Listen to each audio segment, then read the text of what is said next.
मैंने सहेली के सामने खाना रखा ही था कि अचानक कमरे में बदबू फैल गई। मेरी फालिश शुदा सास ने पेशाब कर दिया था। सास मुझे देखकर खौफ से रोने लगी और मेरी सहेली कुछ खाए बगैर ही वापस चली गई। मेरा तो दिमाग शार्ट हो गया। मैंने डंडा उठाया और सास की टांगों पर मारने लगी। शोहर खुद तो परदेश में था और यहाँ सास ने मेरी जिंदगी को अजाब बना दिया था। सास की आंखों में आंसू थे। वो मुझसे माफी मांग रही थी। मैंने घर को ताला लगाया और सास को उसी बदबू वाली हालत में छोड़कर अपनी माँ के घर आ गई। सोचा सास 3-4 दिन भूखी रहेगी तो खुद ही मर जाएगी। जब 7 दिन बाद वापस आकर घर का ताला खोला तो सास के कमरे से बदबू की बजाय खुशबू आ रही थी। मैं जैसे ही सास के कमरे में दाखिल हुई तो सामने का मंजर देखकर कलेजा मुंह को आ गया, क्योंकि मेरी शादी अली से हुई जो दुबई में जॉब करते थे। जब अली का रिश्ता मेरे लिए आया था तब मेरी सहेलियां और अम्मी कहती थी तू ऐश करेगी, लड़का दुबई में लाखों रुपए कमाता है, घर में एक सास है और नंदे तो शादी के बाद अपने अपने घरों में चली जाएंगी। अली छुट्टी पर आए थे। शादी के शुरू के दिन तो बहुत अच्छे गुजरे थे। अली मुझे शॉपिंग पर ले जाते, मुझे नया मोबाइल भी लेकर दिया। दिन यूं ही गुजरते गए और फिर उनके वापस दुबई जाने का वक्त आ गया। अली ने मेरे बैंक अकाउंट में अच्छी खासी रकम डाल दी थी और मुझे कहा अम्मी का खास ख्याल रखना, दिल की मरीजा हैं, अक्सर बीमार रहती हैं, मैं जल्द ही वापस आ जाऊंगा।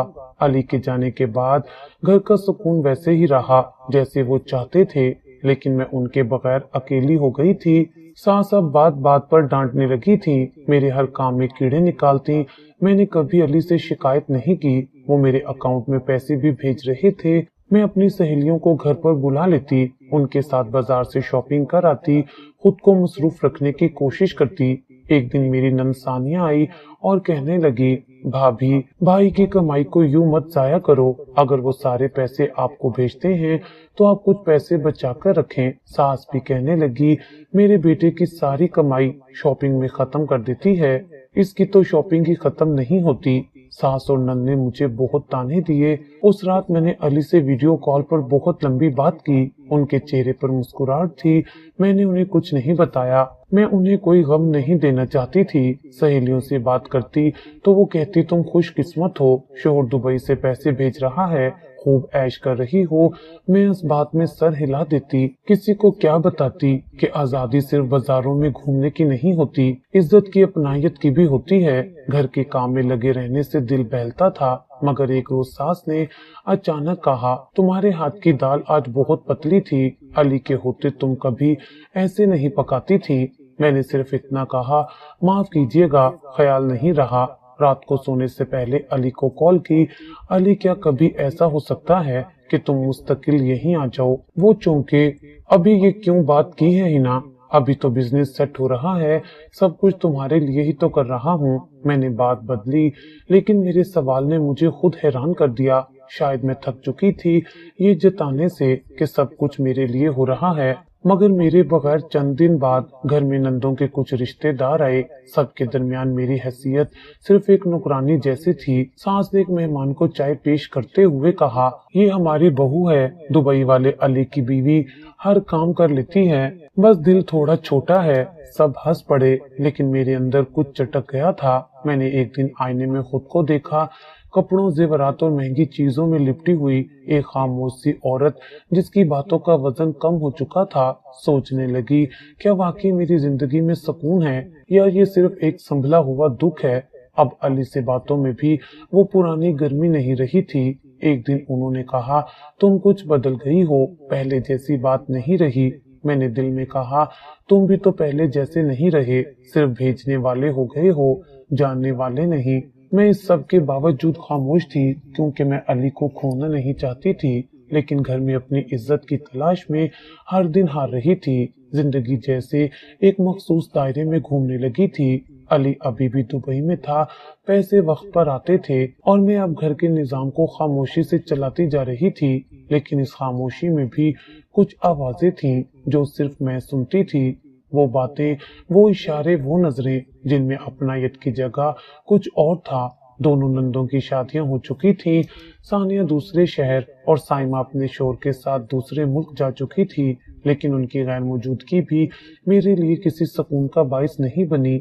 हर दूसरे दिन किसी न किसी बहाने उनकी फोन कॉल आती। सास मोबाइल कान से लगाए आधे घंटे बोलती जाती और बाद में उनके मशवरे घर पर लागू होते। एक दिन सुबह ही सास ने कहा, हिना आज दोपहर को खाने में कुछ हल्का सा बनाना। सानिया कह रही थी कि तुम हर वक्त भारी चीजें बनाती हो, अम्मी के लिए मुनासिब नहीं। मैं चौंकी, वो यहाँ है भी नहीं, कैसे जानती है? सास ने नजरें चुराई। फोन पर बात हुई थी, मैंने बताया था। मैं खामोश रह गई, लेकिन दिल में एक कट सा लगा। वो दोनों घर से जा चुकी थी, मगर घर उनके मशवरों से ही चलता था। अक्सर साइमा वीडियो कॉल पर अपने शोहर के साथ बैठी होती और माँ से बात करती। अम्मी, अली की कमाई का हिसाब तो रखना, बहू की मानेगी तो सारा पैसा वो फैशन पर उड़ा देगी। एक रोज सास की दवाएं लेने शहर जाना था। मैंने कहा, अम्मी आप रुके, मैं खुद ले आती हूँ। वो फौरन बोली, नहीं, साइमा ने कहा था कि तुमसे बाहर के काम मत करवाया करूँ, तबीयत खराब हो जाएगी। मैंने तलखी से पूछा, क्या मैं बीमार हूँ या बस जिम्मेदार नहीं समझी जाती? वो खामोश रही। कुछ देर बाद अपने कमरे में चली गई, लेकिन मुझे यकीन हो गया था कि वो मेरे हर कदम की इत्तला बेटियों को देती हैं और बेटियां अपनी माँ को मुझसे अलग रखने का कोई मौका हाथ से जाने नहीं देती। एक दिन अली ने वीडियो कॉल की। मैंने पूछा, क्या कभी साइमा या सानिया ने तुमसे पैसे मांगे? वो चौंक कर बोला, नहीं। क्यों? मैंने बात बदली, बस यूं ही पूछा, लेकिन मैं अब शक में मुब्तला हो चुकी थी। कुछ दिन पहले मैंने सास के कमरे से एक लिफाफा देखा था जिस पर बाहर के मुल्क का एड्रेस था। ना चाहते हुए भी मैंने लिफाफे को देखा। अंदर से गैर मुल्की करेंसी के नोट झांक रहे थे। मैं कुछ बोली नहीं, मगर उस दिन मेरे दिल में पहली बार वाज़ेह ख्याल आया, अली की कमाई सिर्फ मेरे लिए नहीं, सास के जरिए नंदों तक भी जा रही है। एक दिन जब अली ने बताया कि उसने कुछ पैसे घर भेजे हैं ताकि मैं अपनी जरूरियात पूरी कर सकूं, तो मैंने सादगी से पूछा, ये पैसे सिर्फ मेरे लिए थे ना? अली ने कहा, हाँ, मैंने अम्मा को कहा था कि तुम्हें दे दें, जो चाहे तुम ले लेना। मैंने इस बात में सर हिला दिया, मगर मुझे याद आया कि वही दिन था जब सास ने एक नया मोबाइल मंगवाया था और किचन में कहा था, साइमा के मैसेजेस अब ढंग से पढ़ा करूंगी। मेरे अंदर जैसे धुआं भरने लगा था। हर छोटी चीज में अब मुझे शक नजर आने लगा। मैंने एक दिन सास से कहा, अली ने जो पैसे भेजे, क्या उसमें से कुछ मुझे दे सकती हैं? मुझे बिल देना है। वो बोली, बाकी दिनों के लिए भी तो संभालना है, जरूरत हो तो बताओ, मैं हर चीज खरीदूंगी। ये सुनकर मैंने पहली बार महसूस किया कि मैं इस घर में बीवी कम मेहमान ज्यादा हूँ। शोहर की कमाई भी मेरे इख्तियार में नहीं, बस इजाजत के बगैर किसी चीज का सवाल न करूं तो ही सुकून है। किचन में साइमा की कॉल आई। सास स्पीकर पर बोल रही थी, हाँ बेटा, सब कुछ ठीक है। हिना अब कुछ ज्यादा ही खामोश रहती है, शायद समझ गई है कि घर का निजाम कैसे चलता है। साइमा की आवाज आई, बस अम्मा, अपना हाथ मजबूत रखो, भाई की कमाई की हकदार तुम हो, तुमने ही सब कुछ संभालना है। मुझे लगा जैसे किसी ने मेरे कानों में आग भर दी हो। वो लम्हा था जब दिल में नरम सा हिस्सा भी सख्त हो गया। अब मैं खिदमत नहीं कर रही थी, बल्कि अपना हक मांगने के लिए तैयार हो रही थी। उसी रात अली को मैसेज लिखा, अगर तुम्हारी कमाई पर इख्तियार भी मेरा नहीं तो क्या वाकई मैं तुम्हारी बीवी हूँ? जवाब आया, हिना, सब कुछ तुम्हारा ही है, बस अम्मा को मैं समझा दूंगा, तुम दिल पर मत लो। बात अब सिर्फ शक या गिले की नहीं रही थी, अब मसला अख्तियार का था। मुझे ये समझ आ चुका था कि इस घर में जितनी भी मेहनत करूं, जब तक फैसले किसी और के हाथ में होंगे, मैं सिर्फ एक साया बनी रहूंगी। एक शाम मैंने अली से वीडियो कॉल पर बात की। उसके पीछे दुबई के फ्लैट की दीवार थी, पीछे लटका हुआ कैलेंडर और सामने एक कप कॉफी। मैंने सीधी बात की, अली, मुझे घर का मुकम्मल कंट्रोल चाहिए, पैसे, फैसले, निजाम, सब कुछ मेरे हाथ में हो। वो चौंका, हिना, अम्मा का क्या होगा? वो सारी जिंदगी ये घर संभालती आई हैं। मैंने नजरें जमाई, तो फिर मुझे क्यों यहाँ लाया गया था? क्या सिर्फ काम करने के लिए? इज्जत या अख्तियार कभी मेरा हक बनेगा भी या नहीं? वो थोड़ा नरम पड़ा, देखो हिना, तुम्हें खर्च के लिए कभी कुछ नहीं कहा, जो मांगा दिया, मगर पूरे घर का निजाम तुम्हें देना ये थोड़ा मुश्किल है। अम्मा को बहुत फर्क पड़ेगा। میں نے بات ختم کی تو پھر مجھے بھی فرق پڑے گا، جب تک میرا حق نہیں ملے گا میں بات نہیں کروں گی۔ کال بند کر دی۔ اگلے دن میں نے ساس سے کہا، امی اب آپ کی طبیعت بھی کچھ کمزور رہتی ہے، بہتر ہے آپ کچھ کام مجھ پر چھوڑ دیں۔ انہوں نے خشک لہجے میں جواب دیا، جب کام کا سلیقہ آ جائے تو چھوڑ بھی دوں، ابھی تو ہر دن کچھ نہ کچھ بگاڑتی ہو۔ میں نے دل میں فیصلہ کر لیا تھا۔ رات کو علی کو میسج کیا، میں مائکے جا رہی ہوں، جب تک اختیار نہیں ملتا واپس نہیں آؤں گی۔ اس نے فوراً جواب دیا، ہنا ضد مت کرو، بات کر لیتے ہیں، کچھ حل نکالتے ہیں۔ لیکن میں نے موبائل سائلنٹ پر رکھ دیا اور اگلی صبح بیگ پیک کیا، ساس کے کمرے سے گزری تو انہوں نے سرد نظروں سے دیکھا۔ کہاں جا رہی ہو؟ میں نے کہا اپنے گھر۔ وہ بولی، یہ بھی تمہارا گھر ہے، بس اس بات کا فرق ہے کہ یہاں تمہاری مرضی نہیں چلتی۔ میں کچھ کہے بغیر نکل گئی۔ مائکے پہنچی تو امی کو کچھ نہیں بتایا، بس اتنا کہا تھوڑا وقت چاہیے۔ امی نے سر پر ہاتھ پھیرا، جتنا چاہے لے لو۔ علی نے کئی بار کال کی مگر میں نے اٹھائی نہیں۔ 4 دن بعد اس نے ایک لمبا میسج بھیجا، تم جانتی ہو میں دبئی میں اکیلا ہوں، میرے لیے سب کچھ آسان نہیں، لیکن تم یوں ناراض ہو کر چلی جاؤ گی یہ نہیں سوچا تھا۔ پھر ایک اور میسج آیا، میں روز سوچتا ہوں کیا سچ میں تمہیں وہ سب نہیں ملا جو تمہارا حق تھا، یا تمہیں صرف اختیار کی طلب ہے؟ میں نے جواب دیا، علی مجھے صرف اختیار نہیں اعتبار بھی چاہیے تھا، جو تم نے کبھی دیا ہی نہیں۔ اس دن رات کو دیر تک سوچتی رہی، کیا میں واقعی حد سے بڑھ گئی ہوں، یا بس وہ حد میرے لیے رکھی گئی تھی جس سے آگے جانا میری ہمت تھی۔ چند دن بعد ثانیہ کی کال آئی، بھابھی ماں بہت پریشان ہیں، روز روتی ہیں، کہتی ہیں ہنا کے بغیر گھر سونا لگتا ہے۔ میں نے کہا اگر اتنی کمی محسوس ہوتی ہے تو کچھ اختیار دینے کا حوصلہ بھی دکھائیں، صرف کام لینے سے رشتہ نہیں بنتا۔ ثانیہ خاموش ہو گئی۔ اگلی شام علی نے پھر کال کی، اس بار میں نے اٹھا لی۔ وہ آہستہ سے بولا، اگر میں اماں سے بات کروں اور وہ مان جائیں تو کیا تم واپس آ جاؤ گی؟ میں نے کہا بات صرف ماننے کی نہیں، عملی اختیار کی ہے، فیصلہ تمہیں کرنا ہے علی۔ 2 دن بعد ایک گاڑی مائکے کے دروازے پر رکی، دروازہ کھلا تو سامنے ساس تھی، ان کے ہاتھ میں علی کا خط تھا، یہ لو علی نے تمہارے لیے بھیجا ہے، کہتا ہے اماں اگر تم مان جاؤ تو ہنا کو لے آؤ، اور میں مان گئی ہوں۔ میں نے حیرانی سے دیکھا، آپ مان گئی؟ وہ خاموشی سے بولی، عمر ہو گئی ہے، اب نہ ہمت ہے نہ شکایت، اگر تم چاہتی ہو کہ گھر تمہارے ہاتھ میں ہو تو سنبھال لو، بس ایک بات یاد رکھنا، جو اختیار مانگتی ہو وہ بوجھ بھی بن جاتا ہے۔ میں نے واپسی کا بیگ تو باندھ دیا، لیکن دل کے کسی کونے میں اب بھی احتیاط موجود تھی۔ گاڑی میں خاموشی تھی، راستے بدلتے جا رہے تھے اور میرے ساتھ میرے خیال بھی۔ گھر کا دروازہ کھلا تو ماحول کچھ بدلا بدلا سا لگا۔ ساس نے دروازہ میرے لیے کھولا تھا اور میں ایک ایسی حیثیت میں داخل ہوئی جو پہلے کبھی نہ ملی تھی۔ کچن، فریج، الماریاں سب اب میرے فیصلوں پر تھے، حتیٰ کہ نوکرانی کی ہدایتیں بھی اب میں ہی دیتی تھی۔ علی نے اگلی کال پر کہا، اماں نے تمہیں سب کچھ سونپ دیا ہے، اب تمہاری مرضی چلے گی، خوش ہو؟ میں نے ہلکا سا مسکرا کر جواب دیا، خوشی آہستہ آہستہ محسوس ہوگی، عادت ہو رہی ہے۔ پہلے دن ہی میں نے گھر کی ترتیب بدلوا دی، پردے نئے لگوائے، ٹی وی لانچ میں نئی لائٹس لگوائیں اور نوکرانی کو تاکید کی، اب ہر روز صبح سب کچھ صاف ہو، ہر چیز اپنی جگہ پر۔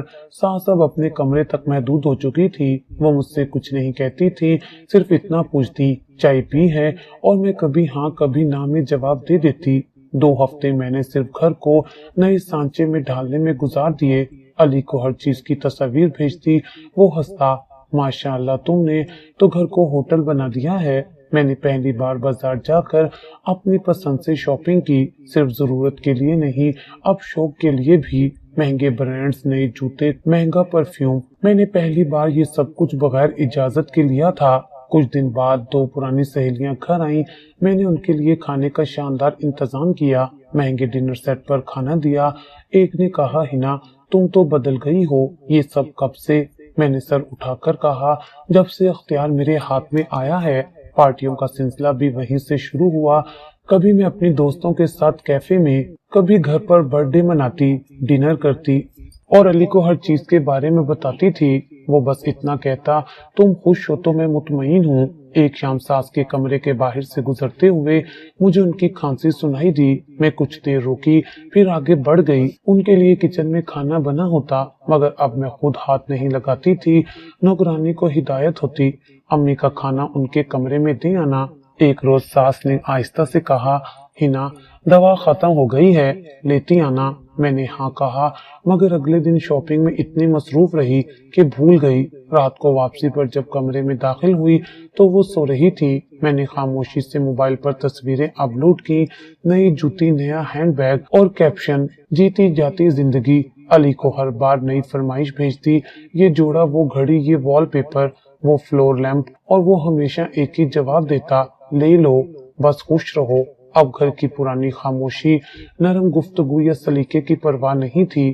ساس اگر کمرے سے باہر آ کر کچھ کہنا چاہتی، مگر میرے تیور دیکھ کر لوٹ جاتی۔ ایک دن میں نے کہا، امی اب تو آپ آرام کریں، یہ سب میرے ذمے ہے، آپ کو کچھ بھی پوچھنے کی ضرورت نہیں۔ انہوں نے کچھ لمحے مجھے دیکھا، پھر کہا، ٹھیک ہے، میں تو پہلے ہی بری ہو چکی ہوں۔ شاید وہ جملہ ان کی طرف سے تھا، لیکن میرے لیے ایک سگنل تھا کہ اب کچھ بھی ان سے واپس نہیں لیا جائے گا۔ دوپہر کو میں بیوٹی پارلر سے فیشل کروا کر لوٹی تو علی کی ویڈیو کال آئی۔ وہ مسکرا رہا تھا، تم اب بالکل مختلف لگتی ہو۔ میں نے کہا، یہی تو چاہیے تھا نا، تم ایک ایسی بیوی جو دنیا کے حساب سے چلے۔ وہ کچھ لمحے خاموش رہا، پھر کہا، بس اپنا دھیان رکھا کرو۔ اب میں وہ ہنا نہیں رہی تھی جسے کسی سے اجازت لینی پڑتی تھی۔ میں اپنی مرضی کی زندگی جینے لگی تھی۔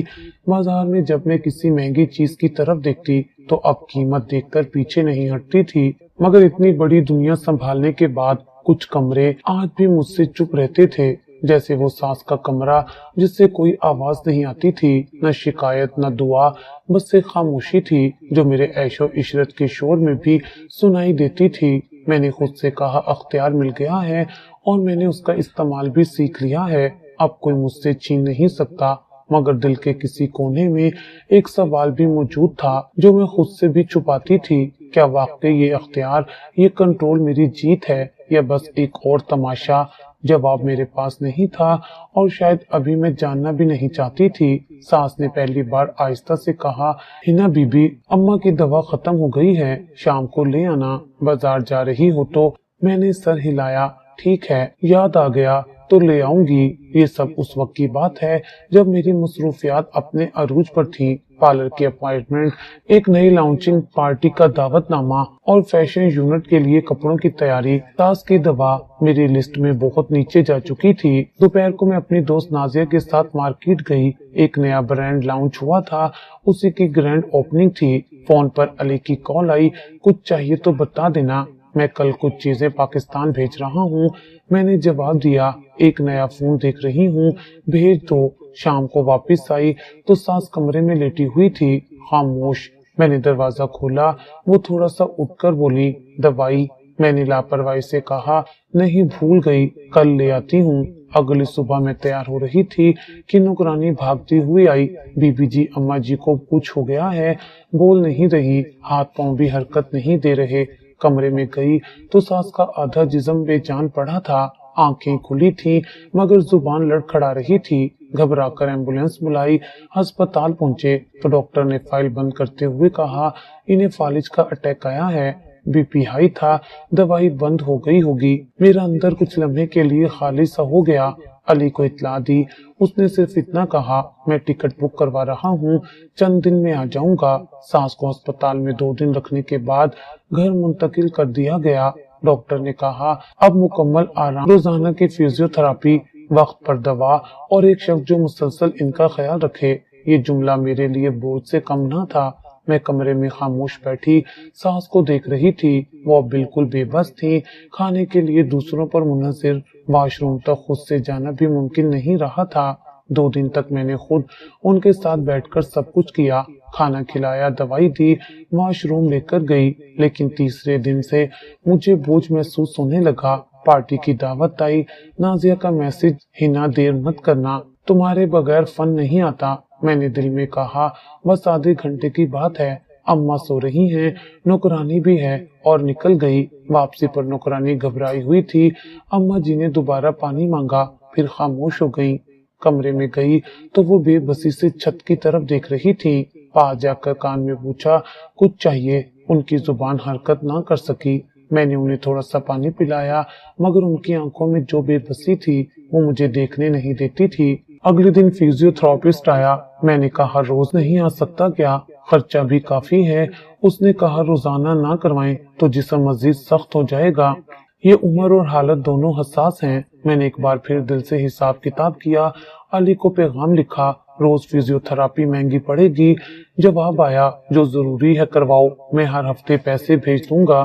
لیکن خرچ سے زیادہ مسئلہ وقت اور مشقت کا تھا۔ ساس کو ویل چیئر پر باتھ روم لے کر جانا، کھانا وقت پر دینا، کپڑے بدلوانا، سب کچھ اب میری فیشن لائف کی راہ میں رکاوٹ بننے لگا۔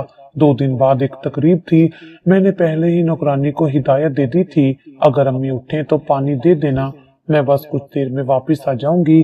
تقریب سے واپسی پر گیٹ کھولا تو کمرے میں ساس چیخ رہی تھی، واش روم ہنا۔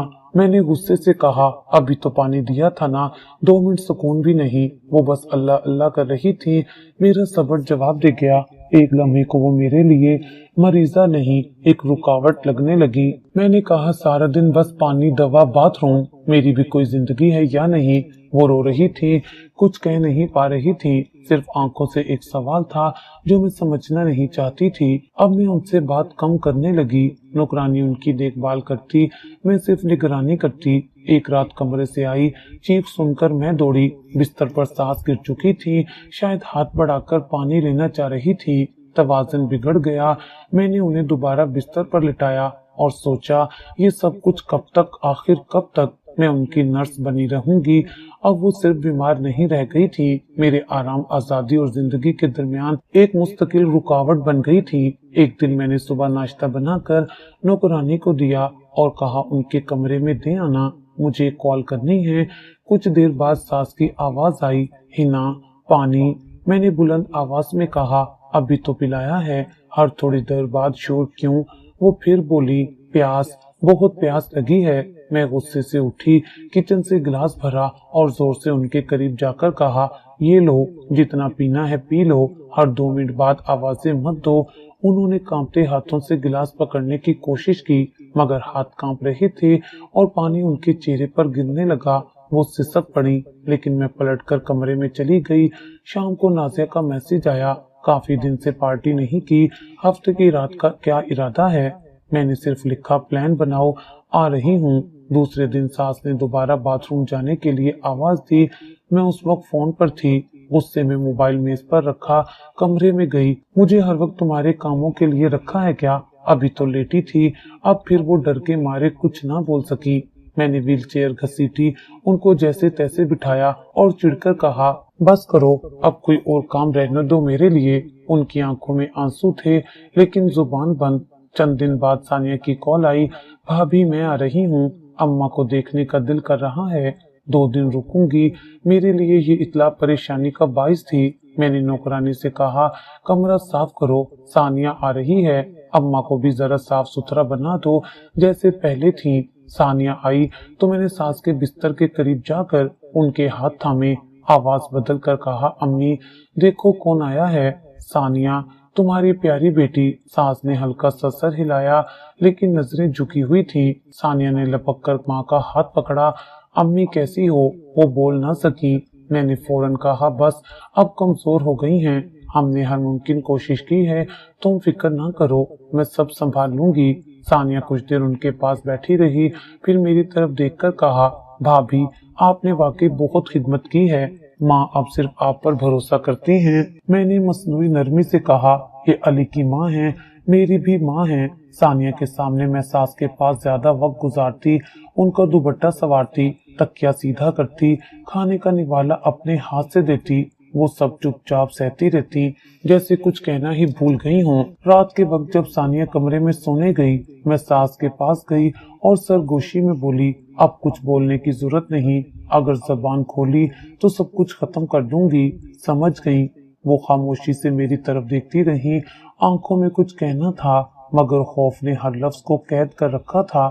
دوسرے دن ثانیہ نے رخصت ہوتے وقت میرے ہاتھ پکڑ کر کہا بس ماں کو زیادہ تنہا مت چھوڑنا، اب وہ بس آپ کے سہارے ہیں۔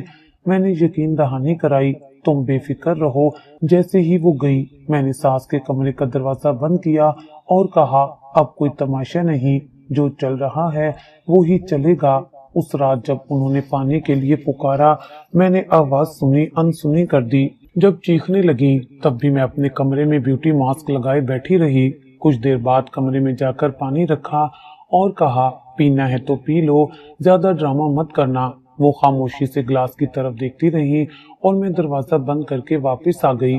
दिन ब दिन सास की हालत और कमजोर होने लगी और मेरी बेरहमी एक मामूल बन गई। उनका हर इशारा, हर दरख्वास्त अब मेरे लिए बोझ थी और मैं ये बोझ उठाने से इनकार कर चुकी थी, चाहे उसका अंजाम कुछ भी हो। जब से सानिया गई थी सांस बिल्कुल खामोश हो गई थी, जुबान से कुछ कम ही निकालती, लेकिन जिस्म की बेचैनी हर लम्हा किसी और ऐलान का पता देती थी। वो अक्सर दरवाजे की तरफ देखती, जैसे कोई आएगा और उन्हें वहां से ले जाएगा।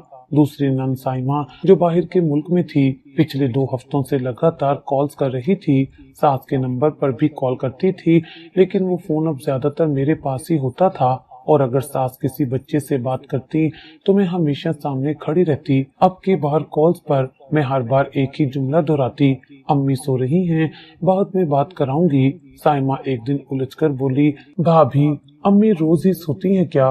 वाकई ठीक हैं। मैंने कहा, उम्र हो गई है, थकन जल्दी हो जाती है। वैसे भी डॉक्टर ने कहा है ज्यादा बात ना करवाएं, ब्लड प्रेशर ऊपर नीचे होता है। फोन बंद करते वक्त मैंने मोबाइल पर से उसका नाम साइलेंट लिस्ट में डाल दिया। अब जब वो कॉल करती मुझे कोई नोटिफिकेशन नहीं आता, सब कुछ पुरसुकून लगने लगा। लेकिन ये सुकून कुछ और तूफान का पेशे खैमा था। सास की हालत दिन ब दिन बिगड़ती जा रही थी। वो जो पहले कम से कम आवाज में नरमी रखती थी, अब एक मुस्तकिल चीखने चिल्लाने की आदत में बदल चुकी थी। रात को जैसे ही कमरे की लाइट बंद करती वो आवाजें देती, हिना पानी, हिना वॉशरूम। पहले पहल में जवाब देती, फिर गुस्सा आता और अब मैं अक्सर उनकी आवाज अनसुनी करके करवट ले लेती। नौकरानी अगर जाकर पानी देती तो सास उसका हाथ पकड़कर कहती, मेरी बेटियों को बुला दो। एक रात नौकरानी मेरे पास आई, बीबी जी अम्मा जी बार बार शोर कर रही हैं, लगता है उनका सांस घट रहा है या कुछ और। मैंने आहिस्ते से कहा, ड्रामे करती हैं, कोई मसला नहीं है, बस पुराना रोना है। नौकरानी चुप हो गई, लेकिन कुछ लम्हे बाद सास की चीखें फिर बुलंद हो गईं, कोई है, ले जाओ मुझे, मुझे नहीं रहना यहाँ। मैं गुस्से में उठी, कमरे में जाकर उनके करीब गई। खामोश हो जाओ, मैं तुम्हारी नौकर नहीं हूँ, हर वक्त तुम्हारी आवाजें सुनूं। अली बाहिर है, मैं अकेले सब कुछ नहीं कर सकती। वो कुछ बोल नहीं सकी, सिर्फ आंखें फाड़कर देखती रही। अगले दिन मैंने उनकी व्हीलचेयर बंद करवा दी। अब ये बार बार उठने का झंझट नहीं, जो है बिस्तर पर ही रहेंगी। नौकरानी ने धीरे से कहा, बीबी जी डॉक्टर ने कहा था हरकत में रखना जरूरी है। मैंने टोक दिया, डॉक्टर ने ये भी कहा था कि मैं उनकी बेटी हूँ। दिन में 2 बार खाना दवाई, बस इतना ही उनका शेड्यूल रह गया था।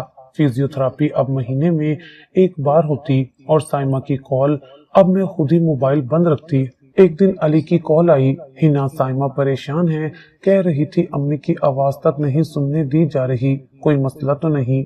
मैंने फौरन जवाब दिया, नहीं वो बस कमजोर हो गई हैं, खुद कुछ बोल नहीं पाती। जब तुम आओगे तो खुद देख लेना। उसी रात जब मैंने पार्टी में जाने के लिए तैयार होना शुरू किया, सास ने दोबारा चीखना शुरू कर दिया। वॉशरूम जल्दी जल्दी। मैंने लिपस्टिक हाथ में ली हुई थी, आईने में खुद को देखा, फिर वॉशरूम से एक अदद चादर निकालकर उनके बिस्तर के नीचे रख दी। ये रही चादर, बिस्तर खराब मत करना, मैं फारिग होकर साफ करवा दूंगी। वो खामोश हो गई, आंखें बंद कर ली।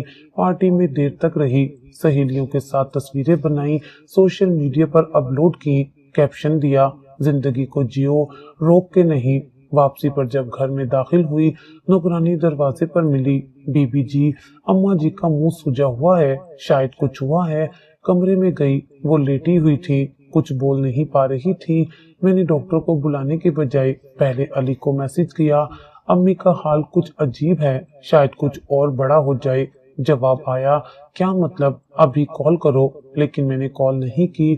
मुझे सास की खामोशी में सुकून महसूस होने लगा था, जैसे कोई बोझ थक कर चुप हो गया हो। सुबह हुई तो सास ने खुद से कुछ खाने से इनकार कर दिया। उनकी आंखें बंद रहती थी, आवाज बहुत मध्यम। साइमा की 3 कॉल्स आईं। मैंने सब नजर अंदाज की और पहली बार मुझे लगा कि वो रिश्ता जिसे मैंने बरसों अपने सर पर झेला था एक मुकम्मल तौर पर मेरे काबू में है। वो अब किसी को नहीं बुला सकती, किसी से कुछ नहीं कह सकती। उनका सच अब मेरे अख्तियार में था और मैं उसे छुपा रही थी, खामोशी से, पूरी मोहलत से, मुकम्मल यकीन के साथ।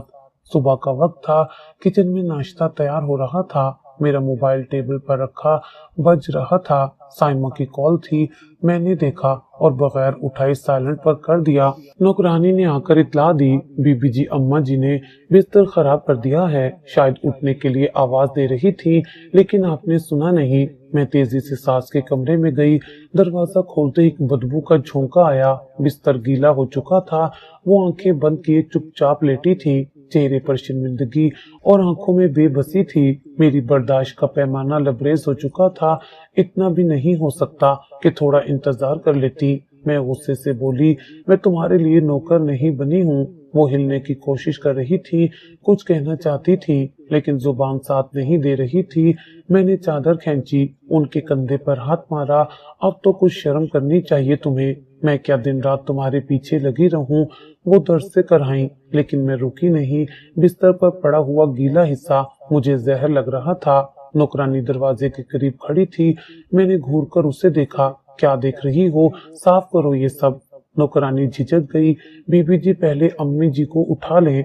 मैंने कहा, नहीं, हटाओ इन्हें, इन्हें एक तरफ कर दो, मैं बिस्तर बदलवा रही हूँ। उस सारे वक्त सास की हालत ऐसी थी जैसे वो अपने वजूद से ही माजरत ख्वाह हो। वो कुछ बोल नहीं पा रही थी, सिर्फ आंखों से आजिज़ी बरस रही थी।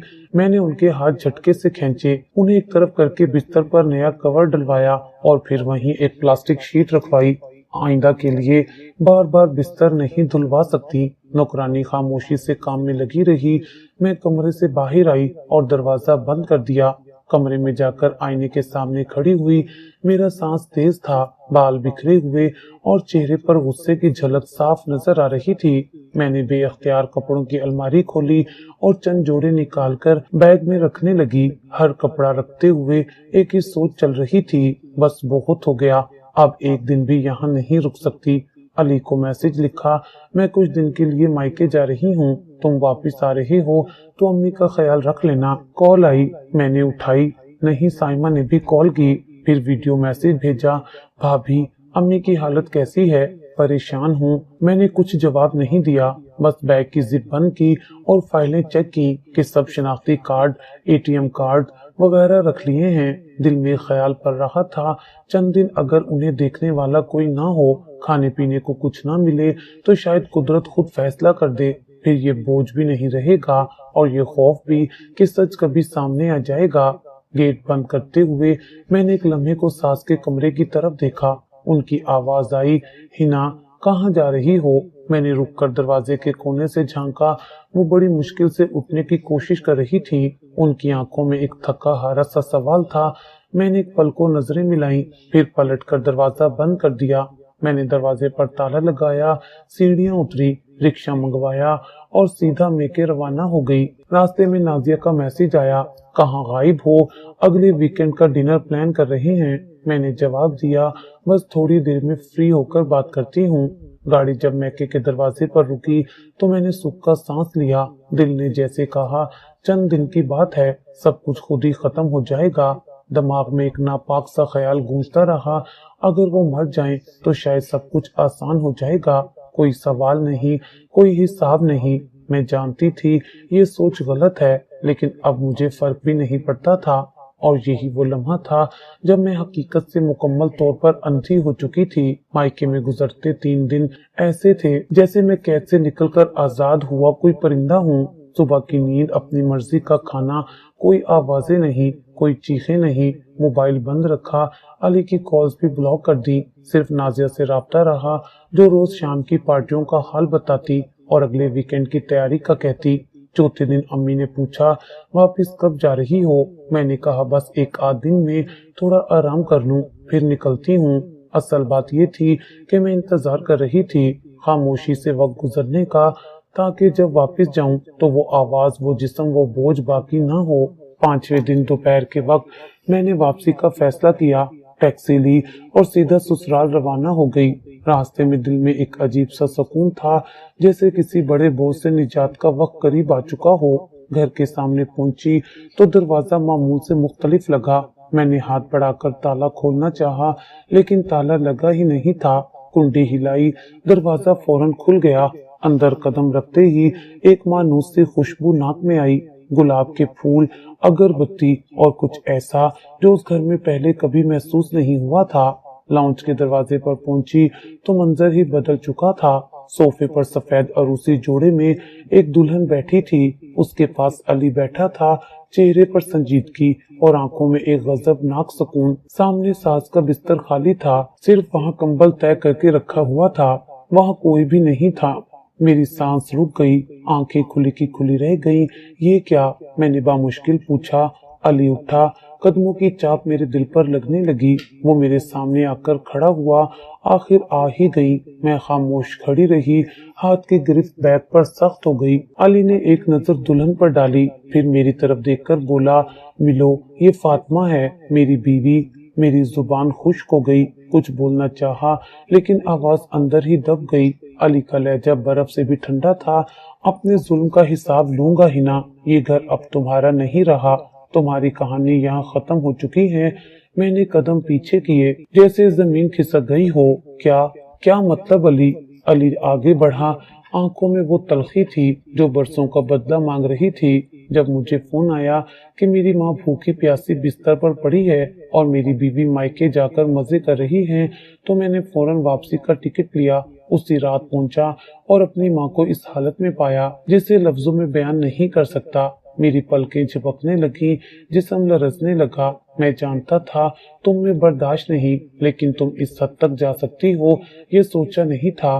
अली की आवाज बुलंद हुई, तुमने उस औरत को जो मेरे बाप के बाद मेरे लिए सब कुछ थी, उसे धुतकारा, तरसाया, मारा। मेरे लब हिले। मैं थकी हुई थी, अकेली। तो बोलती, मदद मांगती, किसी को इत्ला देती। वो चिल्लाया, लेकिन तुमने क्या किया? दरवाजा बंद करके चली गई, इस उम्मीद पर कि वो मर जाएगी। मेरी आंखों में नमी उभर आई, मगर अली की आंखों में सिर्फ फैसला था, और मैंने फैसला कर लिया ही ना। वो औरत जो मेरी माँ को मरने के लिए छोड़ दे, वो मेरी बीवी नहीं हो सकती। मैंने पीछे हटकर दीवार का सहारा लिया। अली, एक मौका, सिर्फ एक मौका। उसने एक कागज मेरी तरफ फेंका। ये है तुम्हारे तलाक का नोटिस, मुकम्मल होशो हवास में। मैं तुम्हें अभी इसी वक्त तलाक देता हूँ। मेरे हाथों से बैग छूट गया। पीछे सोफे पर बैठी नई दुल्हन फातिमा चुपचाप सारा मंजर देख रही थी। वो कोई अजनबी नहीं थी, मैंने उससे पहले देखा था। अली की पहली मंगेतर, जिससे किसी वजह से रिश्ता टूटा था। अली ने मेरी तरफ देखा। तुमने मेरा एतबार तोड़ा, मेरी माँ की सांसें रोंदी। तुम्हारे लिए अब इस घर में कोई जगह नहीं है ना। उसने 3 लफ्ज बोल दिए, जिनसे मेरा और उसका रिश्ता खत्म हो गया। मेरे कदमों के नीचे की जमीन वाकई खिसक चुकी थी, और पहली बार मुझे समझ आया कि जो अंजाम मैंने किसी और के लिए सोचा था, वो मेरे अपने लिए लिखा जा चुका था। मैं घर से निकली तो दरवाजा मेरे पीछे धम से बंद हुआ। एक लम्हे के लिए कुछ सुनाई देना बंद हो गया। न बाहर की आवाजें, न अंदर की, सिर्फ अपने कदमों की चाप सुनाई देती थी, जो मुझे कहीं भी नहीं ले जा रही थी। गली सुनसान थी, दोपहर के वक्त धूप तेज थी, लेकिन मेरे लिए सिर्फ साया बचा था। वो साया जिसे मैंने खुद पैदा किया था और जो अब मेरे साथ जुड़ चुका था। रिक्शा लिया, मेके पहुंची। अम्मी ने दरवाजा खोला, मेरा चेहरा देखा और एक लम्हा खामोश रही। क्या हो गया है हिना? उन्होंने सवाल नहीं किया, बस एक थका हुआ जुमला कहा। मैं बगैर कुछ कहे अंदर चली गई, बैग जमीन पर रखा और सोफे पर बैठ गई। कुछ बोलने की हिम्मत नहीं थी, और जो बोलना था वो लफ्जों में नहीं समा रहा था। कुछ देर बाद भाई आया। आंखों में सवाल थे, लेकिन जुबान पर खंजर रखे थे। तलाक हो गई। मैंने हल्के से सर हिलाया। और वो माँ जिसे तुमने बिस्तर पर छोड़ा था, मेरी खामोशी ही जवाब थी। घर में अब वो जगह नहीं रही थी जो कभी मेरी थी। अम्मी का चेहरा खामोश मगर सर्द था। भाई मुझसे नजर नहीं मिलाता था।